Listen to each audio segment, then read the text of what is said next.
From January to December, they fight. January to December, they had loggerheads. The man cooks his dishes, the woman does her dishes. But when they want to get intimate, they come. And I'm like, how does that happen? Hello, everyone. Welcome to our channel, Life, Love, and Relationship. My name is Oluwakemi. Thank you for joining us on this episode of Life, Love, and Relationships. Today we have Mr. David Ashibekong. Thank you for having me on the show. We're excited to have you. Thank you so much for making all the time to be here today. Thank you. So we would be exploring the topic vulnerability in marriage. Okay. So maybe just to open up the conversation, how would you describe vulnerability in relationship?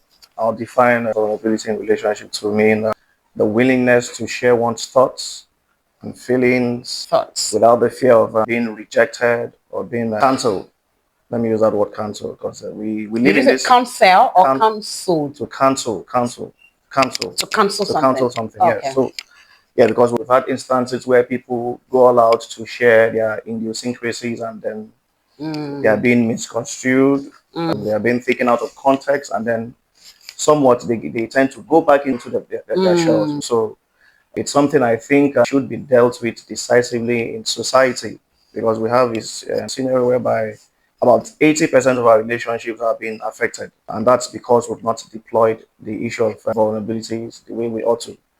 Some have managed it, some are yet to master the art of deploying this character trait to their advantage. So I think, and that's why I encourage this discussion on Thank you. vulnerability. Thank Yeah. you so much. So from the way you spoke, I believe that you think it is essential in marriage. Yeah, it is. Right. It's essential. What do you think are some of the benefits? Or why do you think that couples should be vulnerable to one another in marriage? You can't have this discussion on vulnerability without bringing in trust. There are a lot of trust issues out there. You say, like I tell people, this thing is an inbuilt thing. God deliberately put it in man because there are going to be times where you will need to sit down and have frank talks about what you want in life. And if I may take a lead from scriptures, so after creation, we're told that there was a dilemma. Adam had to make a choice of a partner. God in himself thought it fit that, okay, this man, I think there's a missing link, so I need to get him somebody help me that is fit for him. So when I read through the scriptures, I noticed that before the concept of Eve came into being, God created animals, several animals, and then brought them to Adam to make a choice to see how he would respond to those animals. And so, yeah, he managed to give them names, but there was a missing link. None could fit into the bill of a helpmeet. And then eventually God now created, at this point, took something from him, created Eve. And then the moment he saw Eve, there was that connection. Yeah. Towards the ending of that chapter 2, it tells us that they were both naked and they were not ashamed. So that tells you already that by default, there's meant to be this trust and bond for relationship to thrive.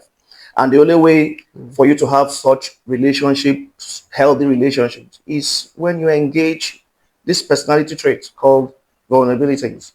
So I think it's something we need to, I mean, it would have solved 70% of the issues we have in relationships. So I think it's something we need to encourage in society. Thank you. Yeah. Please correct me if I'm wrong, but I tend to believe that societal and traditional expectations have limited the ability of men to be vulnerable in relationships and marriages. Yeah. And we've established that it's a God-given need, Yes. right? And needs would have to be fulfilled, Yeah. right? So how can we, in traditional terms, how can we encourage a man to be vulnerable, to have a very fulfilling marriage while still nurturing or his belief system in the traditional roles he's been told to play? Okay, so when you venture into a relationship, it's a personal affair. It's not a societal affair. So society shouldn't tell you how to manage relationships. I see that as a gap we need to address as fast as we can. You're the one in the relationship.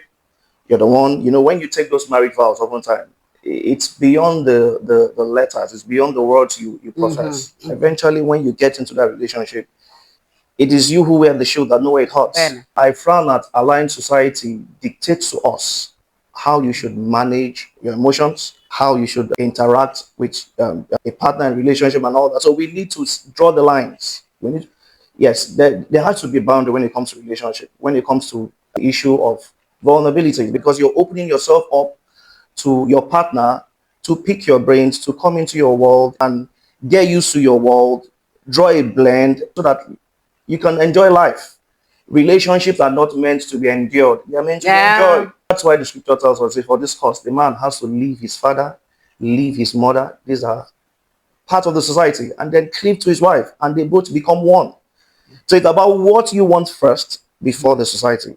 wow, That is key. We need to draw the line when it comes to these things. wow. Yeah. You touched on a point earlier. I mean, we've established that trust trust is needed in order to encourage vulnerability. How do we build trust to the point that we're comfortable to be vulnerable? Okay, so for me, I'll use myself as an example. How do you build trust? Just be yourself. Let down your guards. You must understand that yes, we come from when you're involved in a relationship, you must understand that you guys come from two different worlds, and then you need to make certain contributions, and then for that relationship to work. And so how do I get to know you if you don't lose that, you don't lose your guard? So it's just like trying to woo a woman, you know. Back in the days, there's this thing we talk about when a woman is interested in a guy, they talk about her showing a green light. That's being vulnerable as well. Yeah. So that is always the attraction for the opposite sex. When I see a green light, I embrace the green light. It means you're opening up yourself for me to pick your brains, to get to know you better. It means you are approachable and stuff. So this has to be established in relationships for vulnerability to have its way in Yeah. relationship. Yeah. So at what point is vulnerability necessary? Is it during courtship or when you get married? Okay, so for me, it starts from the very word go. When I see a woman, and I'm interested in a woman, I become vulnerable. I begin to show signs of interest, right? So that's where it starts from. It's not something you just wait until you're in marriage before you begin to build. Because even the woman I'm trying to woo, she's also sizing me up to say, okay, what's up with this guy? What are his motives? What are his intentions? So it starts from there and then begins to build gradually. Of course, you won't open up yourself at the first point of call. You get to, okay, Understand and know what's the up with this person. guy? What are his intentions? What are his motives? Okay, should I give it a try? You're welcoming in. You begin to have those conversations. Okay, can I really open up myself to this guy and stuff? So it starts from the foundation, just like the Bible says, if the foundation is destroyed, what will What the can the righteous do? righteous do? So for me, that is where it starts from. You don't wait until you get involved and then you begin to see some traits you never had bargained for. So I encourage people, be open as much as you can. Once there's an interest, you want to allow this guy or this lady into your life. Yes, I understand the fact that you don't give yourself out cheap, because a lot of people hide. Especially when you're not yet married. Yeah, so you come across ladies who you're just saying hi to a lady and she's frowning. Why are you frowning? I just said hi. So they tell you, okay, I didn't want to come through as being cheap. But some of these guys too, they have a way of going into their shell too when they get those feedback. So yeah, it happens. I might be interested in a lady. Some are persuasive, some will want to take it further. Some will be like, okay, you know what? I've seen this girl from afar. I knew she was going to do. And they in their heads already, you're already stereotyped. So they know, okay, if I approach this girl in this manner, she's responding in this manner. And when I see that, I'm backing off. Yeah. So for me, it starts from the very word go. Thank you. Yeah. Do you believe that women and men are often encouraged to show vulnerability in different ways? Is that the expectation of the society, or gender really comes to play when it comes to showing vulnerability? I think gender comes into play. On this side of the divide, the man is meant to be an alpha male. You're not supposed to show emotions. So I used to listen to rap music back in the days, and Used to listen to rap music. rap. Oh, Yes. okay. Yes, I love Hey. rap music then. And so one of my favorite rappers then was Tupac. So he did this song When Thugs Cry. I was like, okay, do When thugs cry. when thugs cry, yeah. When a street guy cries. So I'm like, okay, these guys are meant to be the macho Tough, men, tough yeah. guys. Why should they cry? But Society tells us that whatever it is you're going through, you keep it in there. That you need to be masculine at all times, even though you're hurting from inside. So, and it's done serious disservice to the men folk, particularly in Africa. So just soak it up, just stay there. I mean, I'm an emotional person. When I get into that emotional web, I cry. That's one of the ways I let all this thing, and not minding who is there. It's my thing. It's about me. I need to get my mind right, and if this is the way I can, why not? So Wow. you can't deny me of that right. It's something I've noticed that works for me. So to you, well, it might be a put off, but for me, I need to get my sanity in check. Wow. So I Wow. let it out. So Wow, yeah, this is very interesting. I mean, how have you been able, please, I mean, there's a lot to learn from this. How have you been able to overcome societal expectations of who you should be? Because now you've mentioned that when you feel the need to cry, you do. yeah, And that tells me that you do it in front of your wife, of course perhaps I do. sometimes, Yes. if necessary. So how have you been able to manage those societal expectations of who you should be? Oh, men should not cry. Oh, da, da, da, da, da, and then just falling into your own natural element. How have you been able to overcome that to step into your own, in being your own? Okay, so I would say experiences is the best teacher, right? Absolutely. So based on experiences, there were times where I cared much about what society was saying about me. But I got to that point where I was like, okay, you know what? Has it paid off? No was the answer for me. So I told myself, you know what? Just do your thing, find your space, whatever works for you, ride with it. Yes, bro, take a leap from what society is suggesting. Add it to what you know, make a blend, and then ride with it. Yeah, so that has been my own way of trying to draw a balance. I don't allow society dictate the pace of my life. It's my life. I'm not living for society. So whatever makes me happy, once I find the formula, I'm stuck with that formula. Yeah, I need to. There might be times where you want to make some adjustments so that you keep the flow. But Yeah. I don't allow society dictate how I should live my life, when to feel happy and when to feel sad. I draw the line when it comes to that. Yeah. And how has this impacted your marriage? Oh, it has. It has. Well, let me Personal share an instance. experiences you Yes, can share. I Yeah. think I have some experience. So, when I was going to get married to my wife, I grew up in a family that were predominantly boys. So we had to do house chores. We had to do those things the girls usually do for their mothers, Hey, right? shout So, out to my mama. so it will shock you to know that I pound yam. I pound Oh, yam. I'm a very good cook. I do house chores. So when I was going to get married to my wife, and we're not as buoyant as we are now. So we couldn't afford a maid. So I had to do a couple of stuff, and she was like, "Wow, you could do this. You could do this." I remember a scenario when I was washing my wife's clothes outside, and my neighbor came to me to say, "Come, are these your wife's clothes?" I was like, "Yes." Like, wow. you need to be wary of this, else you become the houseboy. So I looked at him. I was like, "Yeah, I know where you're coming from." But to me, like I said, we're not as buoyant as we are now. We used to have just one car then. We drive to work. We both work on the island. I drop her off. I go to my place of work. I close. I come to pick her. And then when we're getting home, it's about 8:30, and she's not taking. Already in the room.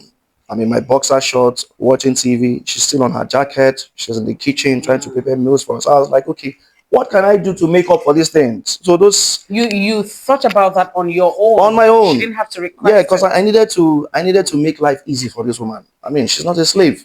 So how can I put smiles, on her faces? So when I did most of these things, it was a balance. It was healthy for us. So we bonded more, Yeah. we could, because we're open to one another, and I just keep my detail. Some things are not meant to be, you don't share them outside. When you share them Yeah. with people, they give you a thought that might have worked for them, but might not work for you. So it's vital you have that background. Yeah. Yeah. Just having the knowledge, like you said, without you asking for it, your wife, you just figured out, oh, you should also be involved in household Yeah. responsibilities, right? And so she just knowing that this, my partner, has my back. So for a woman, I want to believe that she would have naturally moved, deepened her vulnerabilities to you. Yes. Do you think that would also have applied to a man? That if you know that this woman has my back, does it help in how you deepen your vulnerability Yeah, it does help. It with. does help. Every right thinking man wants a woman who watches his back. This thing is complementary. For as long as you're in a relationship, you're in marriage, you have to bring something to the table. It's something you just have to get used to that. There must be something you're bringing to the table. And there could be add-ons beyond the fact that, okay, I'm the man, I'm providing the food. There could be something you do to add value, to spice things up. You might not necessarily do them every other day, but once in a while, you just throw this thing in, just to keep that thing fresh, and, This is this is the second time we're hearing that. Please okay, go on. so to keep that thing fresh, and these are some of the perks that, while our spouses, where you're not being predictable, they're looking out for you to react in a certain way, but you're beating the charges ahead of time, you're just doing things out of the norm, so these are perks you can bring on board to spice things up. Yeah. What would you say to a man who is struggling in being vulnerable, who probably doesn't understand the advantage? All they've seen is the disadvantage. Maybe they've done it before, they got their hands burned. So why would they want to try it again? Yeah, well, for me, you don't give up on life. Somebody said, when life throws you lemon, you make lemonade, right? Yeah. So for me, you just keep looking for that balance. For instance, I might have a dream job in mind, and that job is not forthcoming. Do I just give up and say, okay, you know what, life is happening to me, I just sit down there and just, you try your hands on many things, you reach out to people, you have communications, and you see that this is why one of the issues men have is that they don't speak out. They just soak this thing in. I'm supposed to be perceived an alpha male. Let me just keep this thing to myself. I don't know how. If I bring this out, I don't know how I might be misconstrued, and stuff. So you just keep it there, and you're not better off. So, man, I think I've gotten to that point in my life where, when it hurts, I tell you it hurts. Yeah, that's how I live my life. I don't, like I said, I don't endure life. I Yeah. enjoy my You life. should enjoy. So Yeah. if I feel a certain way, I voice my concerns and I tell you, okay, this is how I feel about this thing. And I won't keep, even if your response is gradual, I keep saying it. I keep saying it until that point where you realize that, okay, this man has an issue with this thing, this woman has an issue with this thing. And there's mutual respect, there's understanding, our trust level increases by the day. And this is how it should be for me. Yeah. Have you had to deal with situations where people questioned your way, that's your belief? You shouldn't tell your wife that, or you shouldn't, why are you saying this to your wife? And how have you dealt with it if you've had such situation? Okay, yes, I've had those instances where people are like, you're giving your wife too much ground. So, like I said earlier on, we all have a formula that works for us. Yeah. So, do I have something that works for me? If yes, I stick to it. So there's no point borrowing from what society is saying, or from what a friend or an associate is suggesting, and then coming to rock your own boat. Yeah. So for me, you know what works for you, stick to it. Yeah. I care less what people say or what they think. And there's a factor, well, it might not be a factor, but for us who are practicing Christians, there's a God comes first.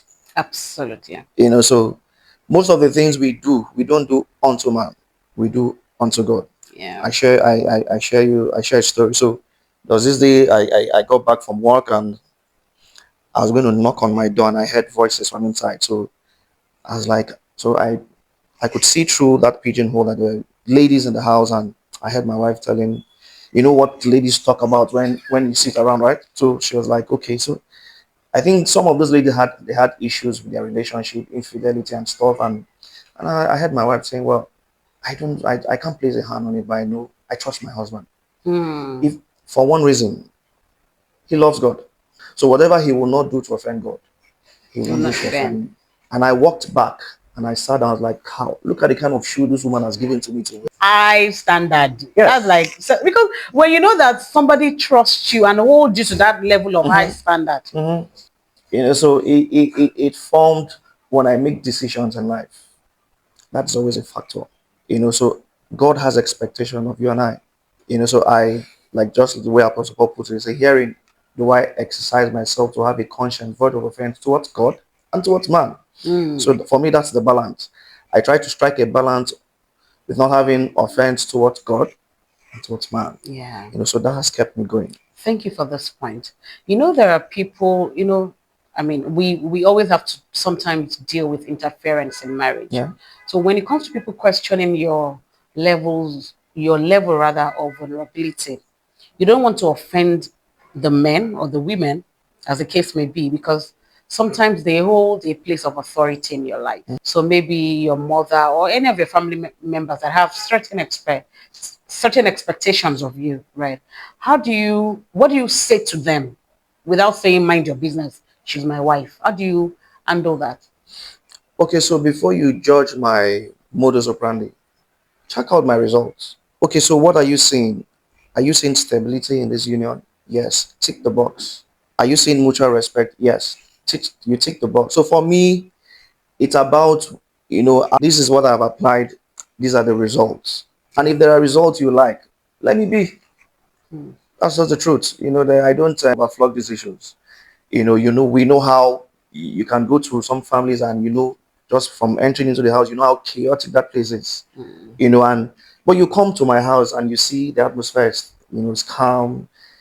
So forget about what I have done. The thing is the result. So whatever it is you're doing, keep doing it. It works for you. That's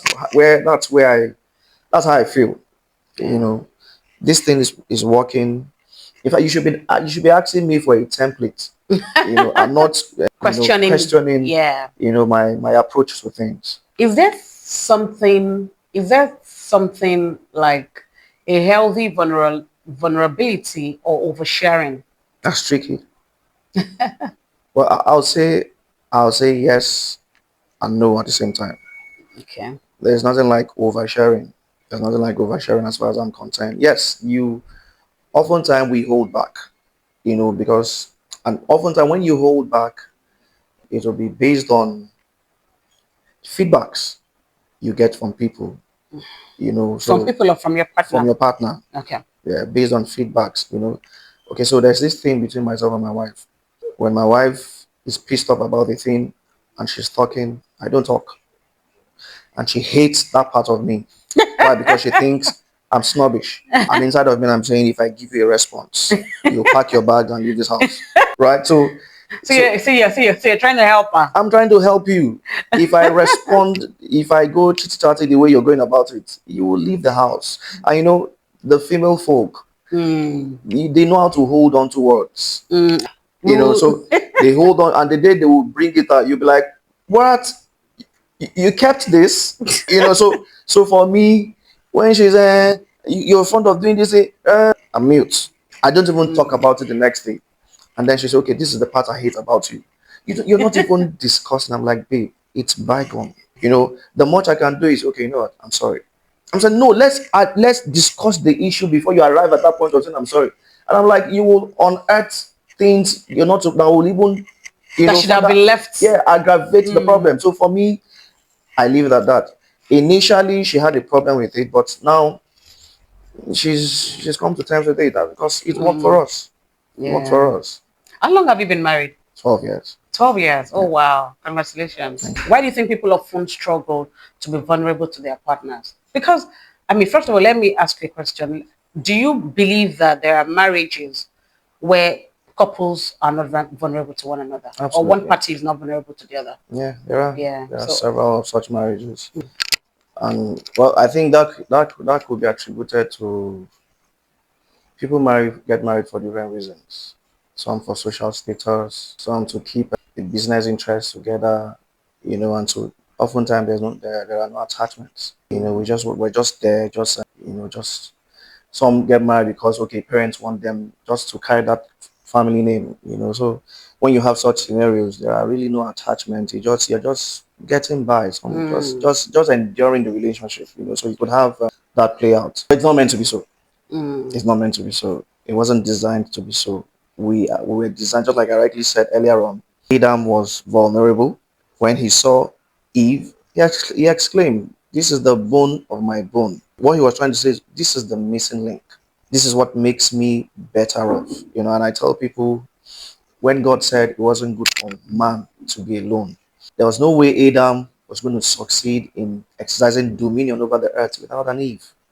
Expand more on that, please. Before I expand on that, let me share a detail about vulnerability now. So, when God gave that charge about not eating from a certain tree, else you die, Mm. Eve wasn't in the picture. It was Adam that got that instruction. And so, if you read that verse of the scripture, when the serpent eventually came, I was going to tempt Eve. I was asking Eve, did God say this won't happen? Eve gave a response. So that tells you that, okay, she would have been briefed by the husband. That's okay. You're meant to eat from every other tree, but not this. So she had that body of information. But afterwards, when the devil was going to share a different concept that she wasn't privy to, the Bible says she thought that that thing was good for food. She had eaten the food even before she ate it physically. Now, when Adam was going to come into the picture and noticed it, his vulnerability made him eat the fruit against the instruction. This is a woman I have come to see as the bone of my bone, the flesh of my flesh. This is the same one I've made up my mind I'm going to spend the rest of my life with. Do I lose her to the serpent? But because of that bond, he became vulnerable and ate the fruit, even though it was an error. So it brought humanity to its knees, to where we are today. This is my mindset on this issue, and it's being used against you. People begin to exploit that vulnerable part of you. When that happens, you keep to yourself next time. You don't want to share things because the other partner will misread the intention and then use them against you. When that happens, yeah, you don't give up ultimately. You just keep having, you must just have this discussion. Just keep having this discussion. We grow, we fine. Communication. As we grow older, we grow wiser, we see Yeah. things better, we get clearer perspective of life. But the moment you keep mute, the devil comes in. That is where he thrives. Just the same way he came in the garden. He comes in and then he begins he now what he does is he helps you paint pictures that are not real. And the moment that happens, you now begin to give in to friends. They begin to suggest stuff to you, and before you know, you've lost it. So, yes, you might have people resist wanting to take you for what you are, but you don't give up. You keep at it. Well, I don't know what works for people, but at that point, for people like me, I take it to God in prayer to say, okay, you know what, this is my crossroad. I don't know how to go about this. I don't know how to navigate this. I know the person of the Holy Spirit. I engage him. Okay, how do I go about this? What's the best thing to do in this situation? And oftentimes he's built me out. So the truth is, how many of us understand the concept of the Holy Spirit? Some of us still see him as a thing. He's a person. So if you engage him more, it's an advantage. Advantage. It's an advantage every believer. I'm careful to use my words now. Not every man, because all men don't know him. You need to get to a point of knowledge of his person for you to be able to take from him, leverage on his strengths to make up for your own weaknesses and address issues. So these are some of the advantages we have over the normal man. Permit me to use that.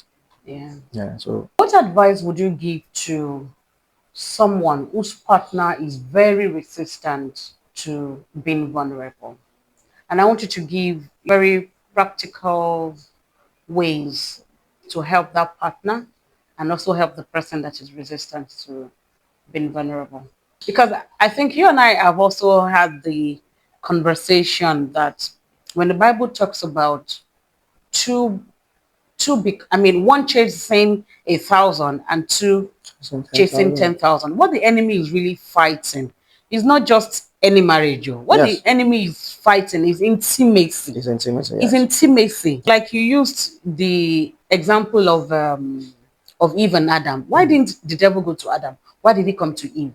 Because he understands that when they are intimate, it cannot come Yeah. between them. Yeah. So how can you, what realistic advice can you give to somebody who is resistant to vulnerability, knowing that this thing can actually help you, but you're not even aware that it's an advantage that you should use? Well, I would say just keep having those conversations. Don't get tired. Don't give up. Keep believing. I always recommend prayer because of my background. Pray about these things. Take it to God in prayers. Look for people to share your concerns with, not just everybody. Trusted You people. know, trusted people, people, and more importantly, people who have had similar issues in their lives And I've overcome. and have overcome. So, what did you do to overcome this? You know, that could help. Just keep hoping. You can't give up on life. That is the truth. You just have to live your life. You don't have a second life. You just have to just live life. I have a couple currently in my church from January to December, they fight. January to December, they had loggerheads. The man cooks his dishes, the woman does her dishes. But when they want to get intimate, they come. And I'm like, how does that happen? And the woman's response was like, I can't go out on the grounds of infidelity. I can't lose my sanity. So when he comes, I give in. I'm like, you're a strange being. So how does this thing work? It's a mind thing. It starts from the mind before the actual engagement. You know, but you say for her, I just have to just enjoy it. I condition my mindset. It's Oh okay. dear. Yeah, so it's that bad, and I'm like, wow. Okay, so you see, God has the way we are wired. God knows our strength. He knows our weaknesses. He knows how He makes up for areas where we don't have seem to have control over. You know, because I've been on this case for like 4 years. Wow. There's nothing we've not said. It doesn't seem to be working. So what do you recommend to such a person? You walk out on the relationship. She's got grown-up children. Her eldest son is about 25. Oh wow. You know, so and she's asking me, what do I do? Do I work out? She's a worker in church. The man is also a worker in church. You know, so it's that bad to show you. This is reasons why you must not create that enabling environment for this thing to happen. Yeah. Because one thing I deduced from everything that happened, it was not always this way. So my question is, where did it go? Where did it go, sir? They can't really, put their hands to it. But you see, maybe somebody is trying to prove a point. Okay, I'll show him I'm not somebody you can just, I'm not a pushover. And then he came in. And then now he's gotten you to your knees. In the real sense of the word, nobody wins when the family feuds. Nobody wins. You must understand that. You only shift grounds just for peace to reign. Like I said, you need your sanity I like that. Nobody wins when the family feuds. when the family fields. Nobody wins when the family fields. We only shift ground Yes. for peace to To reign. reign. That's powerful. Yeah, so you must understand that. You don't we're not perfect. You just have to just make this thing work somehow. And like I said, And while making it work, enjoy it. enjoy it. There are ways to Don't enjoy enjoy it. it. Yeah. And so addressing the issue of a partner that would not want to bulge, do you shut down your life on that account? The answer is no. You just have to just look for a distraction. I think that's the word. You just have to look for a distraction and then just keep being hopeful that the man or the partner comes to his or her senses. Because I strongly believe there will be that time where you sit back and you look at your life and you're like, what am I doing here? It oftentimes there seems to be a veil covering a lot of things, and you just suddenly realize that as though that veil was taken off, and then you're like, wow, what am I doing here? How did I get to this point? So there is under God, there's always a ground for healing in relationship. Under God, there's always a ground for healing in Yeah, so relationships. and that's why I recommend that okay, when you get to that crossroad where you don't know what direction to go to, contemplate taking it to God. We've seen we've tried it. We're not telling you things, we're not reading from the books now. We're telling you what we have done and how they turned out for us. If it worked for us, of course it will work for anyone. I tell people there are universal principles you don't need to be irrespective of your religious affiliations. You activate those principles, you get the results. For instance, I don't need to be a Christian to give in order to receive. Yeah. I could be a traditionalist and I'm investing into people, Yeah. I'll The definitely get. universal law. It's a universal law. So there are several of those laws.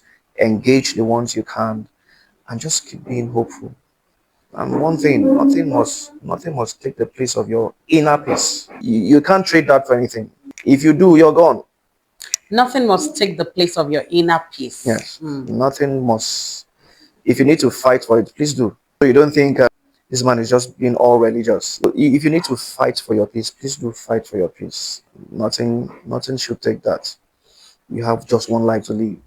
And I tell these people, if you drop dead now, the other partner will live his life. Look at the things we do for our kids. And we're like, "Ah, if I'm no longer in the picture, Yeah. will they survive? They would They move survive." on.